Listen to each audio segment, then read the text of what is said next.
Oui, bonsoir. On voit qu'il y a cafouillage. Alors c'est difficile de parler d'erreur défensive quand le ballon est joué et dans la boîte comme ça. C'est vrai, un peu trop de joueurs jaunes, on va le voir, qui suivent le ballon. Et il y a un rouge qui recule tranquillement. Et voilà, le marquage n'est pas assuré, il se détache un peu. Et puis là, c'est le plus prompt, le plus chanceux qui fait la différence. On voit au départ, hein, il est quand même au marquage, Onyanga. Et puis derrière, malheureusement, il y a ce ballon qui va où il peut et lui qui se retrouve à point nommé.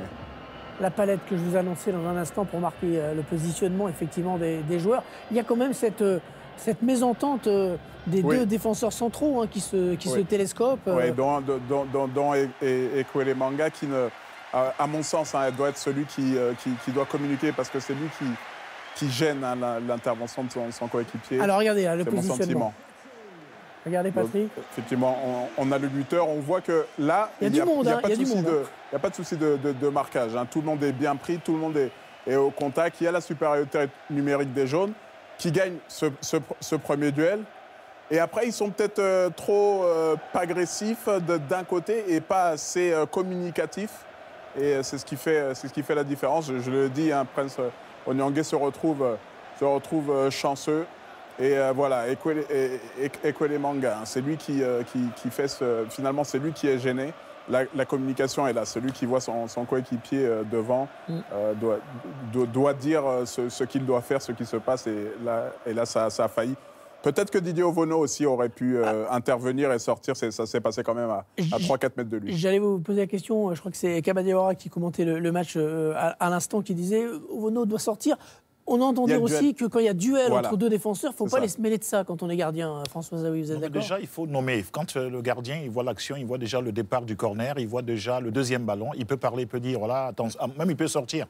Comme il a dit, effectivement, c'est un problème d'abord de communication et après vraiment de concentration et de réaction. Et ces genres de buts-là, quand tu joues d'une équipe, j'allais dire, moins forte que toi, tu ne peux que être plus attentif sur les balles arrêtées, sur tout ce qu'on appelle touche, corner. Et voilà, donc ça, c'est vraiment un problème de communication. Les Congolais qui ont concédé pas mal d'occasions, qui ont tenu en première période, qui ont marqué assez rapidement en début de seconde période. Et ensuite, on a vu un Gabon assez impuissant, finalement, qui n'a pas réussi à trouver la faille. On va écouter Pierre-Emerick Aubameyang. Il était avec Guillaume Pivot. La première réaction dans Viva Africa d'un Gabonais, Aubameyang, que j'imagine assez déçu. Oui, Pierre-Emerick Aubameyang était un des héros du premier match. Ce soir, ça n'est pas passé contre le Congo. Qu'est-ce qui a manqué au Gabon pour revenir au score déjà, puis pour l'emporter ? Je pense qu'on a manqué de jus un peu. On a vu que quand on accélérait le jeu, ça les mettait en difficulté, mais on n'a pas su le faire assez souvent. Donc voilà, on est tous déçus ce soir. C'est peut-être plus compliqué que pour une équipe comme vous, qui joue beaucoup sur la vitesse, de tomber sur un bloc très regroupé, d'autant plus qu'ils ont ouvert le score.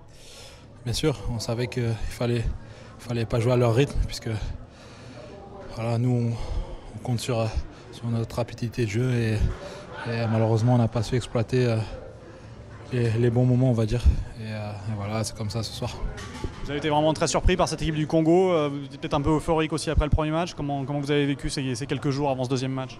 Non, on n'a pas été surpris, on savait que ça allait être un match compliqué, même si, comme j'ai dit, c'est dommage parce que voilà, il y avait vraiment de quoi faire. Et malheureusement, on s'est laissé embarquer dans leur piège. Tant mieux pour eux, ils ont bien joué leur coup. Ça va vous remotiver, une petite claque salutaire peut-être avant d'affronter la Guinée équatoriale ? Bien sûr. Voilà, ça prouve que il faut pas s'enflammer après plusieurs bons matchs. Mais bon, voilà, il faut rester mobilisé, rester tranquille et il faudra abattre cette équipe de Guinée. Merci Pierre-Emerick. Rien n'est terminé, bien sûr, pour le Gabon, mais pour être honnête, beaucoup de gens s'imaginaient que le Gabon pouvait être la première équipe qualifiée pour les quarts de finale ce soir. Il suffisait d'une victoire contre le Congo. Vu le résultat du premier match, ils étaient déjà qualifiés, les Gabonais. Et quand on voit le match qu'ils ont fait effectivement contre le Burkina Faso, où ils ont vraiment eu la maîtrise tant technique que même, j'allais dire, tactique, c'est vraiment la surprise. Mais quelque part, le Congo, quand ils ont joué ce premier match, où ils ont réussi à contenir l'équipe guinéenne, ils ont réussi quand même en fin de match à être au-dessus. Je me méfiais vraiment de cette équipe. Et en Coupe d'Afrique, il y a vraiment des belles surprises pour Voilà, pour les spectateurs. Les Gabonais, pourtant, ont eu beaucoup d'occasions. On va aller en revoir un certain nombre avec Bulot, qui a été dangereux, avec Evuna, avec Aubameyang, bien sûr, avec Madinda. Ils n'ont pas manqué de situations dangereuses, les Gabonais. Alors parfois, ils ont fait preuve de maladresse. Parfois, il y a eu un bon gardien, tout simplement. Oui. Il faut le dire quand même. Le gardien du Ponté, il joue en France au Ponté, ce jeune gardien, Mafumbi, en CFA. Il a été en national, il a été très très bon. Il a été bon, il y a eu les deux. Là, sur ces deux premières actions, parce que là aussi, c'est son intervention, même s'il aurait dû y avoir un corner derrière, c'est son intervention qui est salutaire. Il a bien couché tout son corps et il a pu intervenir du pied quand tout à l'heure, il a été l'auteur d'une belle claquette. Là, ça lui vient dessus. Ça aurait pu être quand même une erreur technique, parce que même si le ballon de Pierre-Emerick Aubameyang est flottant, il le relâche droit devant lui. Heureusement, ça a été bien défendu par sa défense. Et là, il est chanceux. Voilà. Il a provoqué aussi la chance, peut-être. Dans le jeu, vous les avez trouvés comment, les Gabonais, qui, il faut bien dire, pour beaucoup, étaient ceux qui avaient laissé la meilleure impression sur le premier match, de toutes les équipes qui ont joué, parce qu'on a vu toutes les équipes aujourd'hui. Je dirais que le problème, c'est qu'il faut avoir de la consistance, et on le tient certainement avec l'expérience. Cette équipe est en train de grandir, elle est encore jeune.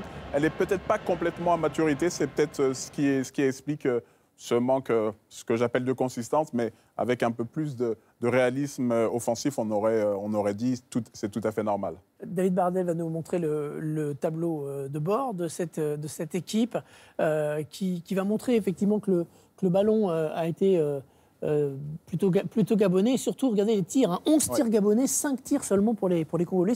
Ça dit tout de ce qu'on vient de dire et de voir.